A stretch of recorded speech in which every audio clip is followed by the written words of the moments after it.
আরে ভাসুর, আপনি আমায় কোথায় নিয়ে যাচ্ছেন? এটা তো বিশাল জঙ্গল। আপনি তো বলেছেন আমাকে নিয়ে ঘুরতে যাবেন ভালো কোনো জায়গায়, আর এখন তো দেখছি আপনি আমাকে জঙ্গলে নিয়ে আসলেন। ভাসুর তখন একটা হাসি দিয়ে বলল, আরে আমি তোমাকে এখানে কেন এনেছি তুমি কি কিছুই বুঝতে পারো না? আমি ভাসুরকে কাকুতি মিনতি করছিলাম, আমাকে এখান থেকে নিয়ে যান, কিন্তু সে আমার কোনো কথাই শোনল না। আমি বলেছিলাম আমার মা বাবা আমার বিয়ের বয়স না সত্ত্বেও আমাকে বিয়ে দিয়েছে। আপনি যে উদ্দেশ্য করে আমাকে এখানে নিয়ে এসেছেন তা কোনোদিন হয় না। আপনি আমাকে বাড়ি যেতে দিন। তারপর আমার কোনো কাকুতি মিনতি সে শুনল না। তারপর সেই জঙ্গলের ভিতরে আমাকে। বাকিটা তোমাদের গল্পতেই শোনাচ্ছি। বন্ধুরা, মূল ভিডিওটি শুরু করার আগে তোমাদের কাছে একটা ছোট্ট রিকোয়েস্ট।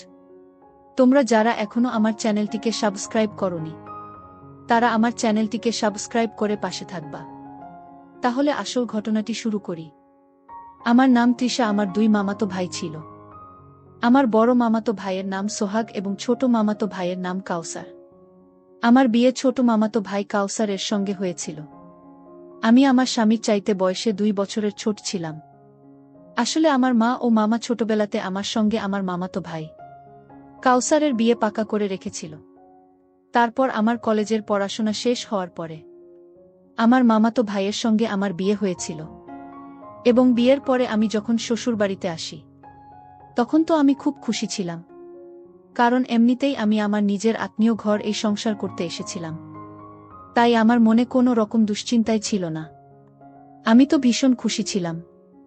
কিন্তু বাসররাতে আমার স্বামীর যখন ঘরের ভিতরে আসে তখন তার ব্যবহার দেখে তো আমার মনে হয়েছিল এই বুঝি আকাশটা আমার মাথার উপর ভেঙে পড়ল।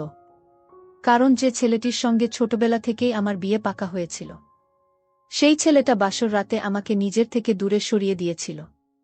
বাসর রাতে স্বামীর স্নেহ পাওয়ার জন্য আমি যখন আশায় ছিলাম তখন তো স্বামীর আমার সঙ্গে কথা বলা তো অনেক দূরের কথা।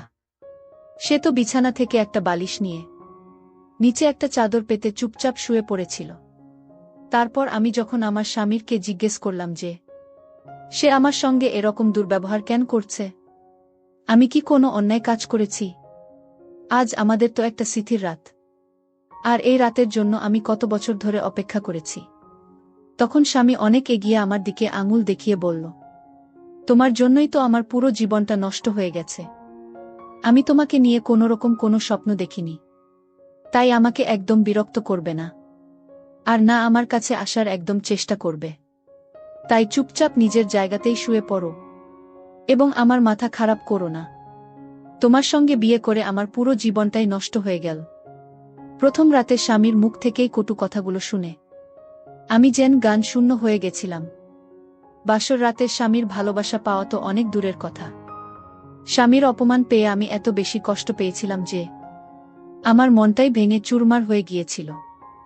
কারণ ছোটবেলা থেকেই বাড়িতে যখন সবার মুখে শুনতাম যে আমার বিয়ে নাকি আমার মামাতো ভাই কাউসারের সঙ্গে হবে, তখন চোখে একটা স্বপ্ন তৈরি হয়েছিল এবং আমার সেই স্বপ্নটা ভেঙে চুরমার হয়ে গেছিল। কিন্তু আমি যে ভেবেছিলাম বাসর রাতে তার সবকিছু উল্টোটাই হয়েছিল। ভেবেছিলাম বাসর রাতে স্বামীর সঙ্গে অনেক ভালো সময় কাটাবো, কিন্তু স্বামীর তো আমার মুখ দেখতেও রাজি ছিল না। যদিও বা আমি দেখতে ভীষণ সুন্দরী ছিলাম, তা সত্ত্বেও আমার স্বামীর বাসর রাতে কথাই বলেনি। আমি তো কিছুই বুঝতে পারছিলাম না যে আমার স্বামীর কি কারণে আমাকে এতটা ঘৃণা করত যে কিনা আমার মুখ দেখতেও পছন্দ করত না। বিয়ের প্রথম দিন রাতের বেলাতে আমি সারারাত বসে বসেই কাটিয়ে দিয়েছিলাম, আর মাথার মধ্যে একটা কথা ঘুরপাক খাচ্ছিল যে আমার স্বামীর যখন আমাকে পছন্দ করত না তাহলে আমাকে বিয়ে বা কেন করেছিল? সে তো এই বিয়েতে আপত্তি জানাতে পারত। বিয়ের প্রথম রাতেই আমি বুঝতে পেরেছিলাম যে হয়তো এবার আমার পুরো জীবনটাই নষ্ট হয়ে যাবে, এবং এই কথাগুলো ভেবে ভেবেই সারা রাত আমি দুশ্চিন্তায় কাটিয়েছিলাম। পরের দিন সকালবেলা আমার জ্যাঠা নেই আমাদের ঘরে কোনো রকম নখ না করে হঠাৎ করে ভেতরে ঢুকে পড়েছিল। ওই সময় আমি বিছানার এক কোণে চুপচাপ মন খারাপ করে বসেছিলাম, এবং ভেতরে ঢুকেই আমার কাকি স্বামীকে মেঝেতে শুয়ে থাকতে দেখে মুচকি হেসে আমার দিকে তাকিয়ে বলেছিল, কি ব্যাপার? আমার সুন্দরী দেবী রানী নিজের সৌন্দর্য দেখে ও বুঝি আমার দেওরকে নিজের করে নিতে পারোনি? আমি আমার জেঠানির এরকম ব্যবহার ও তার অদ্ভুত কথাবার্তা শুনে অনেক বেশি আশ্চর্য হয়নি, কারণ আমি তো আগে থেকেই অনেক দুঃখিত ছিলাম আমার স্বামীর এরকম ব্যবহারের জন্য। তারপর আমার জ্যাঠা বলল, তাড়াতাড়ি তৈরি হয়ে বাইরে চলে এসো। এবং এই কথা বলে আমার জ্যাঠা আমি নিজেও আমার রুম থেকে বেরিয়ে চলে যায়। সে একবারও আমাকে এটা জিজ্ঞেস করার প্রয়োজন মনে করেনি যে বাসর রাতে আমরা দুজন কেন আলাদাভাবে শুয়েছিলাম। এমনকি যে তার হাবভাব দেখে তো মনে হচ্ছিল যে সে যেন এই সব কিছু আগে থেকেই জানত। এইভাবে শ্বশুরবাড়িতে 2 দিন কেটে যাওয়ার পরে সেদিন সকাল বেলা যখন ঘুম থেকে উঠি, তখন জানতে পারি যে আমার জ্যাঠানি নাকি বাড়ি থেকে পালিয়ে গেছে।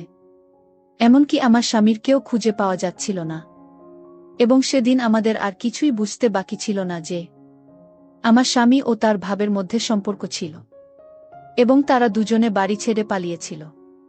আমি তো কোনোদিন স্বপ্নেও ভাবতে পারিনি যে বিয়ের পরে আমাকে এইসব দেখতে হবে, যার কাছে আমি ছোটবেলা থেকে অনেক ভালোবাসা পাওয়ার আশা করেছিলাম। সে তো আমাকে ঠকিয়েছিল। এদিকে আমার বড় মামাতো ভাই তার স্ত্রীর এরকম ব্যবহারের জন্য অনেক বেশি দুঃখিত ও কষ্টের ছিল, কারণ সে তো তার স্ত্রীর সঙ্গে 6 বছর সংসার করেছিল এবং আমার মামাতো দাদার তার স্ত্রীর প্রতি একটা আলাদা টান ছিল। তাই ওনার কষ্টটা আমি ভালো করে বুঝতে পারছিলাম। ছোটবেলা থেকে যেহেতু আমাদের সঙ্গে খুব ভালো একটা সম্পর্ক ছিল, তাই সেদিন আমার স্বামীর আমার জ্যাঠানির এরকম ব্যবহারের জন্য আবেগের বশে আমার ভাসুরের বুকে মাথা রেখে আমরা দুজনেই কিন্তু অনেক কেঁদেছিলাম। ওদিকে আমার মামি মানে আমার শাশুড়ি মা আর কি উনি আমার জেঠানিকে অনেক বকাবকি দিয়েছিলেন, এটা বলে যে ওই মহিলার জন্য আজ আমাদের পুরো সংসারটা ছারখার হয়ে গেছে। ওই ডাইনি আমার 2 ছেলের জীবনটাই নষ্ট করে দিল এবং তারা মিলে যে সম্পর্কে জড়িত ছিল এটা নাকি বাড়ির লোকেরা কেউ বুঝতেও পারেনি। এবং সেদিন যখন আমাদের বাড়িতে এই ব্যাপারটা নিয়ে অনেক বেশি হাঙ্গামা হয়েছিল, তখন আমাদের বাড়ির পাশে যে চায়ের দোকানটা ছিল সেই দোকানের চাচা আমার শ্বশুরকে বলেছিল যে চাচা নাকি আমার দেওর ও জ্যাঠামনিকে একসঙ্গে বাড়ি থেকে বেরিয়ে যেতে দেখেছিল। আমার তো শ্বশুর বাড়িতে আসতে সবে মাত্র 2 দিন হয়েছিল, তাই আমি তো এই ব্যাপারে কিছুই জানতাম না যে আমার স্বামীর সঙ্গে আমার জেঠানির সম্পর্ক ছিল।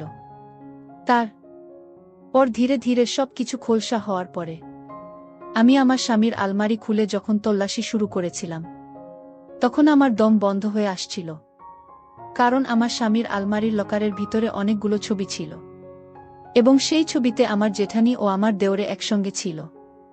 এদিকে সবকিছু জানার পরে যখন আমার বাবা মা আমাকে বাড়ি নিয়ে যাওয়ার জন্য এসেছিল, তখন আমার মামাতো দাদা মানে আমার ভাসুর আমার বাবা মাকে বলেছিল আমি যাতে কিছুদিন তাদের সঙ্গেই থাকি। আমি চলে গেলে নাকি তারা সবাই আরও বেশি ভেঙে পড়বে। আমার ভাসুরের কথা শুনে আমি আর বাবার বাড়ি ফিরে যাইনি। তারপর শ্বশুরবাড়িতে থাকাকালীন আমি আমার মামাতো দাদার সঙ্গে প্রত্যেক দিন বেশ ভালোই গল্প করতাম। মানে ভাসুরের সঙ্গে আর কি, কারণ সে আমার ভাসুর হওয়ার আগে তো আমার মামাতো দাদা ছিল এবং ছোটবেলা থেকে যেহেতু আমাদের মধ্যে কথাবার্তা হাসিঠাট্টা হতো, তাই আমার স্বামীর ও জেঠানির বাড়ি ছেড়ে পালিয়ে যাওয়ার পরে আমি আমার ভাসুরের সঙ্গে অনেক সময় গল্প করতাম। আমরা দুজনে একে অপরের দুঃখ ও কষ্টের কথাগুলো ভাগ করে বেটে নিতাম। আমার থেকে বেশি কষ্ট তো আমার বড় মামাতো দাদা মানে আমার ভাসুর পেয়েছিল, কারণ সে তো ওই মহিলার সঙ্গে 6 বছর সংসার করেছিল। এবং মহিলা কিভাবে পেরেছিল এক ভাইকে ঠকিয়ে আরেক ভাইয়ের সঙ্গে সম্পর্ক তৈরি করতে। আর ওই মহিলাটির জন্যই আমার কিন্তু সব স্বপ্ন ভেঙে ছারখার হয়ে গিয়েছিল। এদিকে আমরা দুজনে যখন গল্প করতাম, তখন আমার মামা মামি আমাদের কিন্তু কিছুই বলতো না, কারণ তারা খুব ভালোভাবেই জানত যে আমরা দুজনে কতটা কষ্ট পেয়েছি। এদিকে যত দিন যায় আমি ও আমার মামাতো দাদা মানে আমার ভাসুর আর কি একে অপরের সঙ্গে আরও বেশি সময় গল্প করতে থাকি এবং যত দিন যায় আমরা নিজেদের কষ্ট ভুলে গিয়ে ধীরে ধীরে একে অপরের কষ্ট বুঝতে পারি। যেমন যখন আমার ভাসুরের ঘরে আসার সময় হতো, তার আগে কিন্তু আমি সেজেগুজে তৈরি হয়ে থাকতাম। তারপর একদিন যখন আমার শ্বশুর ও শাশুড়ি বাড়িতে ছিল না, তখন আমি আমার ভাসুর বাড়িতে একাই ছিলাম। আমার ভাসুর ওই সময় স্নান করে নিজের ঘরের ভিতরেই ছিল, আর ঠিক ওই সময় আমি ভুলবশত উনার ঘরের ভিতরে ঢুকে পড়েছিলাম।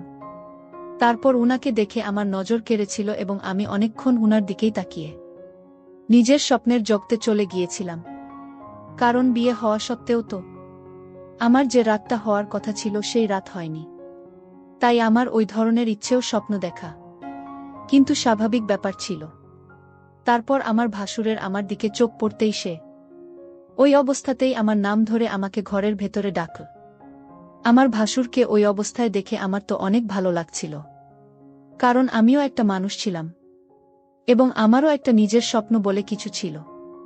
তাই সেদিন আমি নিজের আবেগ ধরে রাখতে না পেরে হঠাৎ করে আমার মামাতো দাদাকে মানে ভাসুরের ঘরে গেলাম। আমার মামাতো দাদা অনেক জোরে হেসে আমাকে তখন বলল, আরে তিশা, তুমি কি করছো? আমি তখন লজ্জায় উনার থেকে একটুখানি দূরে সরে মাথা নিচু করে আর ওই ঘরে থাকতে না পেরে দৌড়ে উনার ঘর থেকে বেরিয়ে বাইরে চলে এসেছিলাম। তারপর আবার ভাসুরও কিন্তু তাড়াতাড়ি নিজের ঘর থেকে বেরিয়ে আমার কাছে এসে বলেছিল, তিশা, তুমি কি আমাকে কিছু বলতে চাও? আমি তো সেদিন আমার মনের সব কথা আমার ভাসুরকে বলে ফেলেছিলাম। সেদিন আমি আর নিজের মনের কথাটা ভাসুরকে বলেছিলাম যে, আপনি কি আমাকে বিয়ে করবেন? কারণ আমি আপনাকে মনে মনে পছন্দ করে ফেলেছি এবং আমি আপনাকে বিয়ে করতে চাই ও আমার সব স্বপ্ন আপনার মাধ্যমে পূরণ করতে চাই। তখন আমার ভাসুর আমার বলেছিল, দেখো তিশা, আমারও কোনো আপত্তি নেই তোমার সঙ্গে বিয়ে করতে, কারণ তুমি তো অনেক সুন্দরী এবং তোমার মতো সুন্দরী মেয়েকে সবাই নিজের স্ত্রী হিসেবে পেতে চাইবে। কিন্তু এসব কথা আগে আমার বাবা মাকে বলতে হবে। তারা যদি এই বিয়েতে রাজি থাকে তাহলে আমার এতে কোনো আপত্তি নেই, কারণ আমার আগের স্ত্রী তো আমাকে এতদিন ধরে ঠকিয়ে আমার ভাইয়ের সঙ্গে পালিয়ে চলে গেছে। তাই আমি তো চিরকাল একা থাকতে পারবো না। এবং তুমিও অনেক তরুণী, তুমিও চিরকাল কিন্তু একা কাটাতে পারবে না। কিন্তু ভাসুর বিয়ের আগেই একদিন আমায় বলল, চলো আমরা কোথাও ঘুরতে যাই, তাহলে আমাদের অনেক ভালো লাগবে। আমি ভাসুরের কথায় রাজি হয়ে গিয়াছিলাম। ভাসুর তখন আমাকে একটা বিশাল জঙ্গলের ভিতরে নিয়ে গেল, আর সেই জঙ্গলটা দেখতে অনেক ভয়ানক ছিল। আমি ভাসুরকে বললাম, আপনি এখানে আমাকে কেন নিয়ে এসেছেন? ভাসুর বলল, আর এই জঙ্গলে অজানা কিছু জিনিস আছে যা দেখলে তোমার ভালো লাগবে। আমি তার কথায় অনেক ভয় পেয়েছিলাম।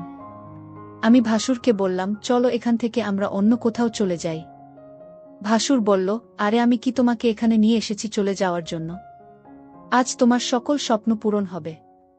আমি বললাম, স্বপ্ন পূরণ করতে জঙ্গলে কেন?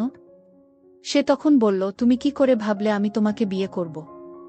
আমি আজ তোমাকে এনেছি শুধু আমার স্বপ্ন পূরণের জন্য। ভাসুরের কথা শুনে আমার গলা শুকিয়ে গেল। আমি বললাম, আমাকে এখান থেকে যেতে দাও, আমি বাড়ি চলে যাব। তুমি আমার সাথে এরকম নাটক করো না। ভাসুর তখন আমাকে একটা রুমাল দিয়ে বলল, তোমার মুখে ময়লা পরিষ্কার করে নাও। আমি তার কথায় রুমালটা নাকের কাছে এনে শুকতেই আমি অজ্ঞান হয়ে গেলাম। তারপর ভাসুর তার নিজের স্বপ্ন পূরণ করল। আমার যখন জ্ঞান ফিরল, আমার পাশে কাউকে দেখতে পেলাম না। আমি বুঝতে পেরেছিলাম আমার সমস্ত গোপন সম্পদ চুরি করেছিল। বন্ধুরা, আজকের গল্পটি এখানেই শেষ করলাম। ভালো লাগলে চ্যানেলটি সাবস্ক্রাইব করে পাশে থাকবা। ধন্যবাদ।